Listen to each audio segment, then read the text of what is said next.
మరి స్టాలిన్ శాపనార్థాలైతే పెట్టారు. ఏది ఏమైనప్పటికీ కూడా మీరు అనుకుంటే సరిపోదు, ఇది మరి ప్రజల్లో నుంచి రావాలి. ఏదైనా కూడా మీరు చేస్తే మళ్ళీ తను సింగిల్ లార్జెస్ట్ పార్టీయే కాదు, మొత్తానికి కలిపి ఎక్కువగా సీట్లు తెచ్చుకున్న ఆశ్చర్యపోవసరం లేదు. కాబట్టి ఆయనకి సరైన సమయం ఇవ్వకుండా మీరు విమర్శలు చేయటం సరికాదు అని చెప్పి విమర్శకులు అయితే చెప్తున్నారు. ఇక స్విచ్లు నొక్కడం తప్ప జగన్ చేసింది ఏమీ లేదు. వైఎస్ షర్మిల ఫైర్, వైఎస్ఆర్ ఆశయాలకు జగన్ తూట్లు పొడిచారని షర్మిల మరొకసారి మండిపడ్డారు. జగన్మోహన్ రెడ్డి ఏం చేశారు? అసలు ఏమీ చేయలేదు. వైఎస్ఆర్ ఆశయాలకు తూట్లు పొడిచిన వ్యక్తి స్విచ్లు తొక్కడం తప్పితే నువ్వు ఏం చేశావని షర్మిల ఇలా మాట్లాడతాన్ని వైసీపీ శ్రేణులు అయితే జీర్ణించుకోలేకపోతున్నాయి. వైసీపీ అధినేత తన సోదరుడు జగన్పై ఏపీ కాంగ్రెస్ చీఫ్ షర్మిల తీవ్ర ఆగ్రహం వ్యక్తం చేశారు. వైఎస్ఆర్ ఆశయాలకు మరి జగన్ తూట్లు పొడిచారని ఆమె ధ్వజమెత్తారు. వైఎస్ఆర్ పేరు చెప్పుకుని ఒక్క ఛాన్స్ అంటూ సీఎం అయిన జగన్ 5 ఏళ్ల పాలనలో కేవలం స్విచ్లు నొక్కడం తప్ప ప్రజలకు చేసిందేమీ లేదని ఎద్దేవా చేశారు.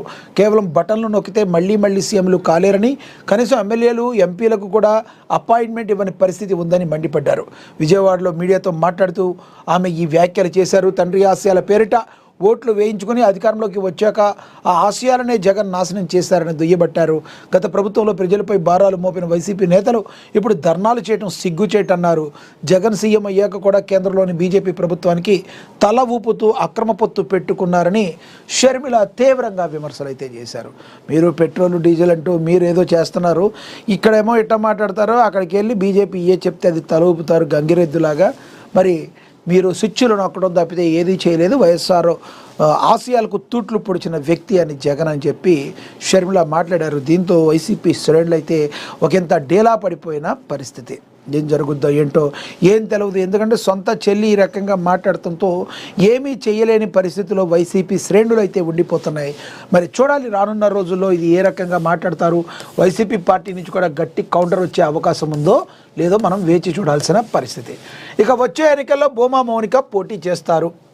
మరి మనకు తెలుసు భూమా కుటుంబానికి ఎంతటి పేరు ప్రఖ్యాతలు నంద్యాలలో ఉన్నాయో.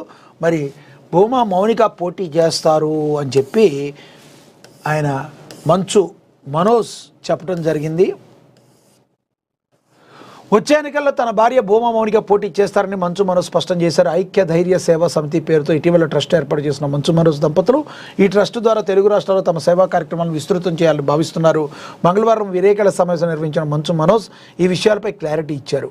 ఐక్య ధైర్య సేనా సమితి రాజకీయ సంస్థ కాదన్న మంచు మనోజ్ ఈ సంస్థకు రాజకీయాలకు సంబంధం లేదని క్లారిటీ ఇచ్చారు. ప్రజల తరపున ప్రజా గొంతుగా ఉండేందుకు ఐక్య ట్రస్ట్ ఏర్పాటు చేసినట్లు తెలిపారు. ట్రస్ట్ కోసం సొంత నిధులను ఖర్చు చేస్తామని స్పష్టం చేశారు. ఈ క్రమంలోనే వచ్చే ఎన్నికల్లో భూమా మౌనిక పోటీ చేస్తారంటూ మంచు మనోజ్ ప్రకటించారు. ఇప్పటికే తాము రాజకీయాల్లో భాగంగా ఉన్నామన్నారు.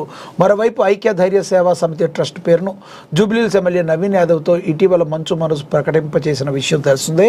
ఐక్య ట్రస్ట్ ద్వారా చిన్నారుల దత్తత, రక్తదానం వంటి సేవా కార్యక్రమాలు చేపడుతున్నట్టు తెలిపారు. మే 20వ తేదీన మంచు మనోజ్ పుట్టినరోజు సందర్భంగా ఈ ట్రస్ట్ను ప్రారంభించారు. భూమా మౌనిక ఏ పార్టీ నుంచి పోటీ? మరోవైపు వచ్చే ఎన్నికల్లో భూమా మౌనిక పోటీ చేస్తారంటూ మంచు మనోజ్ ప్రకటించిన నేపథ్యంలో మరి ఆమె ఏ పార్టీ నుంచి బరిలోకి దిగుతారని ఆసక్తికరంగా మారింది. మంచు మనోజ్ భూమా మౌనిక దంపతులు ఇప్పటివరకు అధికారికంగా ఏ పార్టీలోనూ చేరలేదు.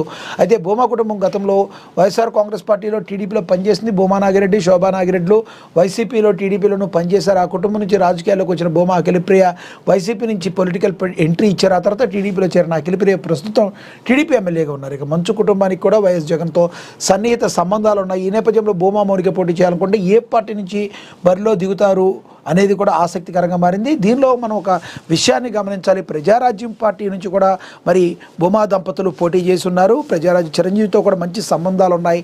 ఇప్పటికే మంచు మనోజ్కి కూడా మెగా ఫ్యామిలీతో మంచి సంబంధాలు, మంచి రిలేషన్షిప్ ఉంది. కాబట్టి ఏమో చెప్పలేం. జనసేన పార్టీ నుంచి కూడా మరి భూమా మౌనిక వెళ్ళే అవకాశం ఉంది అని కూడా చెప్పేవాళ్ళు లేకపోలేదు. ఏదేమైనప్పటికీ ఇవన్నీ ఊహాగానాలు. ఏదైనా వాళ్ళైతే ఒక ఓపెన్గా చెప్పారు, మేము రాజకీయాలకు సిద్ధంగా ఉన్నామని. ఏ పార్టీ అయితే అక్కడ పార్టీలో అవకాశం ఉంటుందో మరి వాళ్ళు ఆ పార్టీలోకి వెళ్ళటానికి అవకాశం ఉంటుంది. మనం ఓవరాల్గా చూసుకుంటే టీడీపీలో అక్కడ ఖాళీ లేదు, వైఎస్ఆర్సీపీలో ఖాళీ లేదు, మేబీ జనసేనలో ఉండే అవకాశం ఉంది. కాబట్టి చెప్పలేం, జనసేనకి వెళ్ళే అవకాశం కూడా ఉంది అని చెప్పి విశ్లేషకులు అభిప్రాయపడుతున్నారు. ఇక అదేవిధంగా చూసుకుంటే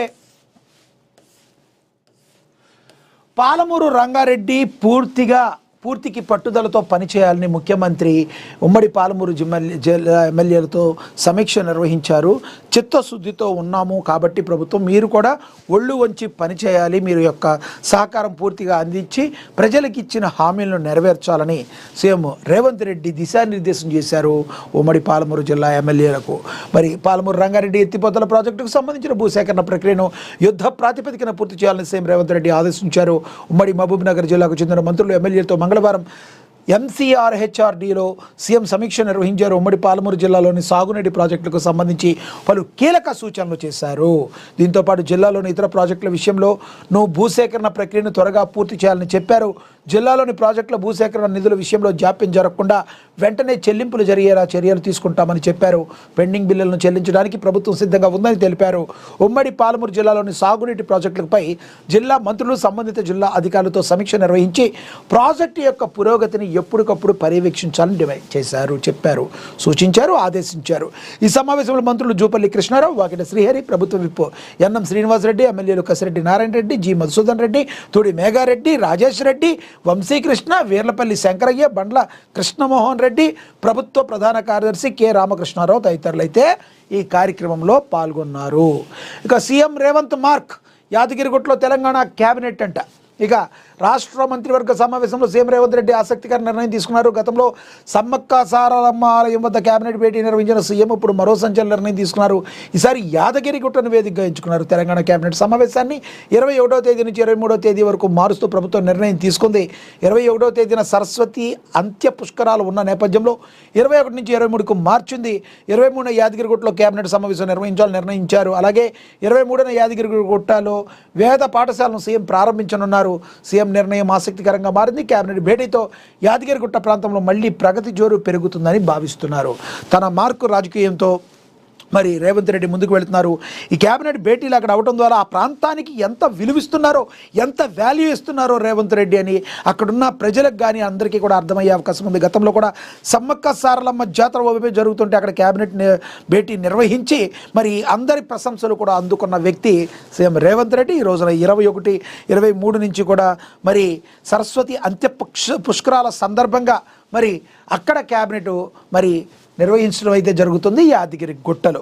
మరి రానున్న రోజుల్లో రేవంత్ తన మార్కుని మరింత ఏ విధంగా విస్తృతంగా తీసుకెళ్తారో వేచి చూడాలి. ఏఎన్ఎన్ మహా అవార్డ్స్ విజయవాడలో జరగబోతుంది. దాని గురించి కూడా ఇక్కడ యాడ్ అయితే ఇవ్వడం జరిగింది. మనకు తెలుసు ఎంతో ప్రతిష్టాత్మకంగా ఏఎన్ఎన్ అవార్డ్స్ ఎప్పటికప్పుడు ఇస్తూ ఉంటారు. ఎవరైతే మరి సోషల్ భావాలు కలిగి ఉండి మరి ఎవరో సమాజానికి సేవా దృక్పథాన్ని కలిగి ఉండి ఎవరైతే సేవ చేస్తారో సమాజాన్ని వాళ్ళందరినీ గుర్తించి మరి ఏఎన్ఎన్ ఛానల్ మరి అనేక రంగాల్లో వాళ్ళకి అవార్డులు ఇస్తూ ఉంటుంది. ఉదాహరణకి సేవా రంగంలో నర్సులు కావచ్చు, ఉపాధ్యాయ రంగం నుంచి కావచ్చు, వైద్య రంగం నుంచి కావచ్చు, విద్యారంగం నుంచి కావచ్చు, ఏ రంగం నుంచి చూసుకున్నా కూడా ఎవరైతే ప్రజలకు సేవ చేస్తారో వాళ్ళని పిక్ చేసి అవార్డు ఇచ్చి మరి వాళ్ళని ఎంతోమందికి స్ఫూర్తినివ్వడంలో ఏఎన్ఎన్ మహా అవార్డ్స్ అనేది మరి వాళ్ళకి స్ఫూర్తినివ్వడానికి ఉపయోగపడుతుంది.